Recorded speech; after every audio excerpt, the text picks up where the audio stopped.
Hello everyone, welcome to our channel. Hope you all are doing well. My name is Parul और अभी civil procedure code की series में आज हम पढ़ेंगे what is necessary party and what is proper party. Okay, जब भी civil proceedings की बात होती है तो पार्टीज़ बहुत इंपॉर्टेंट होती है, लेकिन कुछ पार्टीज़ ऐसी होती है जिनका जजमेंट में प्रेजेंट होना या डिक्री के टाइम पे प्रेजेंट होना ज़रूरी होता है। वो जजमेंट डिक्री के लिए क्या होती है, बहुत नेसेसरी पार्टी होती है। लेकिन कुछ पार्टीज़ ऐसी होती है जिनका जजमेंट डिक्री के टाइम पे प्रेजेंट होना ज़रूरी नहीं है, उनके अगेंस्ट कोई हम रिलीफ सॉर्ट नहीं कर सकते।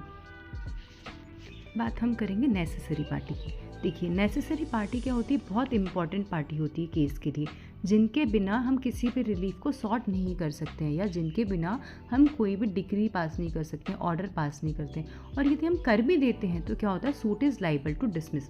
मतलब इन पार्टी का मिस जॉइंडर नॉन जॉइंडर आपके लिए बहुत गलत इफेक्ट कर सकता है। देखिए, पढ़ते हैं। A important party of the case against whom relief could be sought. If non-implementation, then suit is liable to dismiss. ठीक है, फिर मैंने सेकंड पॉइंट क्या लिखा है, no decree and order can be passed in its absence. Then third, if any decree is passed in the absence of necessary party, then it is non-executable. कि proper party की, देखिए proper party क्या होती है, जिनके against क्या होता है, कोई रिलीफ सॉर्ट नहीं किया जा सकता। देखिए बट जो है वो लिखा है, no relief is sought against proper party.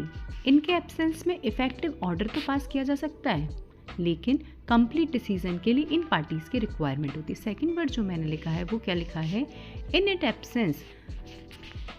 Absence order can be passed but for complete decision proper party is required.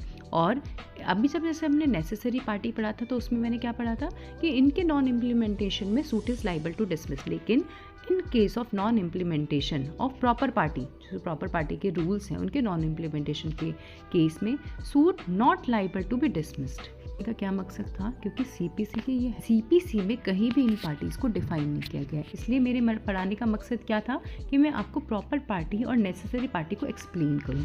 क्या लिखा है मैंने, both parties are not defined in CPC, even no mention of proper party anywhere in CPC. लेकिन जब हम order 1 rule 9 की बात करते हैं सीपीसी के, तो उसके प्रोविजो में क्या लिखा गया है, non joinder and miss joinder of necessary party suit shall be defeated. मैं आपको ऑलरेडी बता चुकी हूँ कि नेसेसरी पार्टी इंपॉर्टेंट पार्ट होती है, यदि इनका नॉन जॉइंडर और मिस जॉइंडर होता है तो क्या होगा, suit shall be defeated. Thank you so